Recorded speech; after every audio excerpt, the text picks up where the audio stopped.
video vamos a hablar acerca de la función exponencial.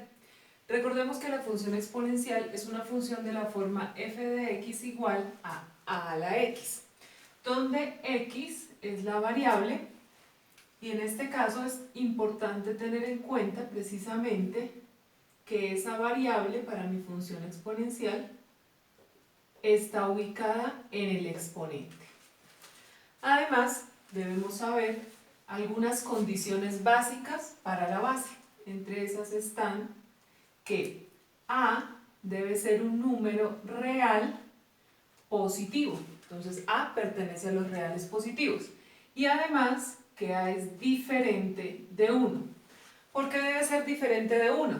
Porque 1 elevado a cualquier número siempre va a dar igual a 1. Lo que quiere decir que representaría una función constante más no una función exponencial. Entonces, para este caso, para este ejemplo, vamos a mirar una función en la cual se cumpla que la base, que es a, esté entre 0 y 1, que esté en ese intervalo de 0 y 1. Si nos fijamos en el ejemplo, se colocó acá un medio y un medio equivale a 0,5. Lo que quiere decir que cumple la condición que colocamos al inicio.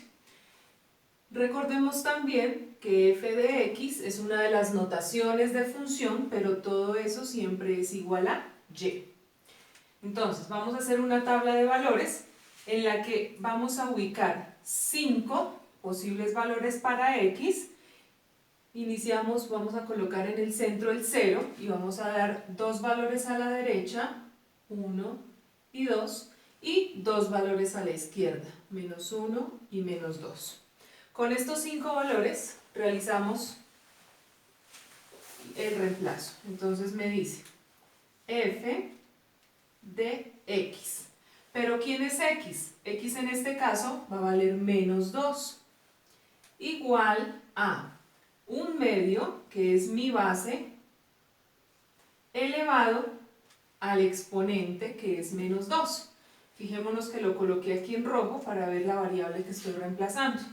Entonces, aquí, por leyes de los exponentes, por propiedades de la potenciación, tenemos que no podemos resolver una potencia con un exponente negativo. Al aplicar la propiedad me dice que esta fracción se debe invertir, de manera que me queda 2 sobre 1 elevado al cuadrado. 2 elevado al cuadrado sería 2 por 2, que da 4, y 1 al cuadrado es 1 por 1, que daría 1, pero recuerden que normalmente no ubicamos esto en el denominador, entonces me quedaría un entero que es igual a 4. Ahora, para menos 1 tendríamos f de menos 1 sería igual a la base, que es un medio, elevada a la menos 1. Aplicando la misma propiedad que aplicamos acá, invertimos y quedaría 2 sobre 1 elevado a la 1. Ahí ya quedó positivo. Ahora, elevar a la 1 daría el mismo número, quedaría igual a 2. Recordemos nuevamente que aquí no se ubica el 1, pues porque no es necesario en el caso del denominador. Entonces, 2. El siguiente valor de x es 0. Entonces, f de 0 es igual a la base, que es un medio, elevado a la 0. Y aquí hay otra regla. Se dice que todo número elevado al exponente 0 es igual a 1. Entonces aquí obtendríamos 1. El siguiente, f de 1 es igual a un medio elevado a la 1. Y un medio elevado a la 1 da el mismo valor, un medio. Lo colocamos acá. Si queremos ubicar su equivalencia en términos de decimales, sería 0,5. Ahora, el último valor sería f de 2, que sería igual a un medio elevado a la 2. 1 al cuadrado sería 1 por 1, que es 1, y 2 al cuadrado sería 4. De manera que aquí me da un cuarto. Ese un cuarto lo vamos a colocar aquí y es lo mismo en decimales 0,25. Así ya con esta tabla de valores culminamos y podemos iniciar con la elaboración de la gráfica. Procedemos entonces a elaborar nuestra gráfica con la tabla de valores que construimos. Entonces empezamos con el valor de menos 2. Menos 2 en X y en Y, 4. Entonces estamos aquí, menos 2 en el eje X y 4 en el eje Y. Entonces quedaría por acá mi primer punto. El siguiente, menos 1 en X y 2 en Y. Menos 1 en el eje X, busco 2 y quedaría por acá. El siguiente sería 0 en el eje X y 1 en el eje Y. Entonces, 0 en el eje X quiere decir que no me muevo ni a derecha ni a izquierda, pero en el eje Y sí me muevo una unidad hacia arriba. 1 en el eje X y 0,5 en el eje Y. Entonces estaría por acá. 1 en el eje X y 0,5 que sería la mitad de esta unidad, 0,5. Entonces mi punto quedaría por acá.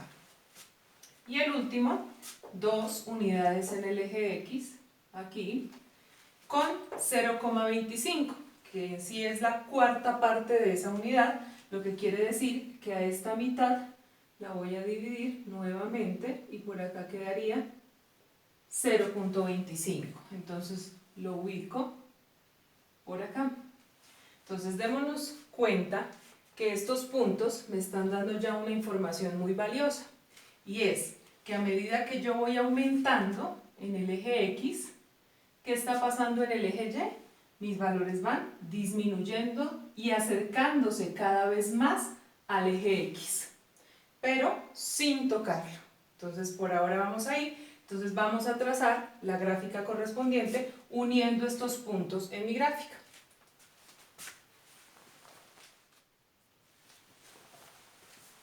Continuando, tendríamos la asíntota, que recordemos que es aquella recta a la cual mi función se aproxima, pero sin llegar a cortarla.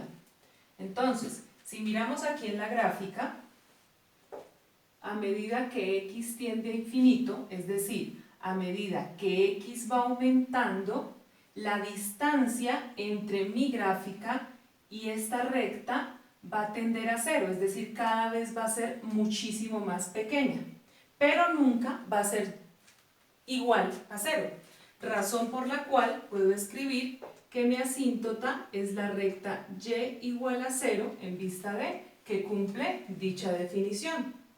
Ahora, mi dominio van a ser todos los valores de x, recuerden que este siempre se observa en el eje x, entonces todos aquellos valores de x para los cuales mi función está definida. En este caso, nos importa mirar que esta función puede seguir tomando valores tanto mayores que el 2 como menores que el menos 2.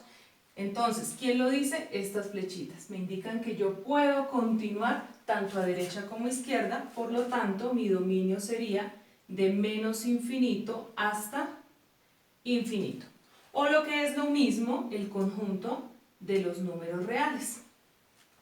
El rango, por su parte, está definido en el eje Y, entonces yo voy a mirar todo lo que mi función abarca en el eje Y, y en este caso es muy útil ver la asíntota, porque ya dijimos que no podía llegar a ser igual a 0, por ende el intervalo iniciaría abierto, porque no tomo el valor de 0, hasta infinito. Ahora vamos a mencionar 3 datos importantes acerca de la función, y es ser inyectiva. Entonces, ¿esta función es inyectiva?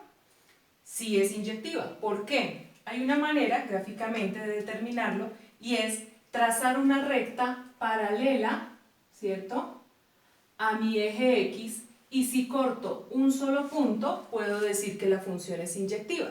Y por donde quiera que lo haga, va a ocurrir, entonces efectivamente cumple.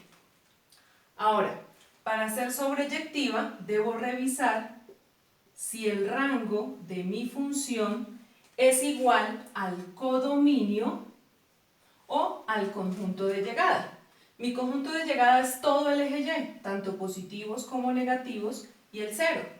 Pero mi rango, en el caso de la función que estoy graficando, es de 0 a infinito. Entonces aquí, ¿qué tenemos? El rango es de 0 a infinito, mientras que el codominio es de menos infinito a infinito. Si comparamos estos dos resultados, son diferentes, por lo tanto, no cumple ser una función sobreyectiva. Y bien sabemos que para ser biyectiva debe cumplir las dos anteriores, entonces tampoco lo sería porque no cumple una de ellas. Y aquí culmina el ejercicio de función exponencial para cuando la base está entre 0 y 1.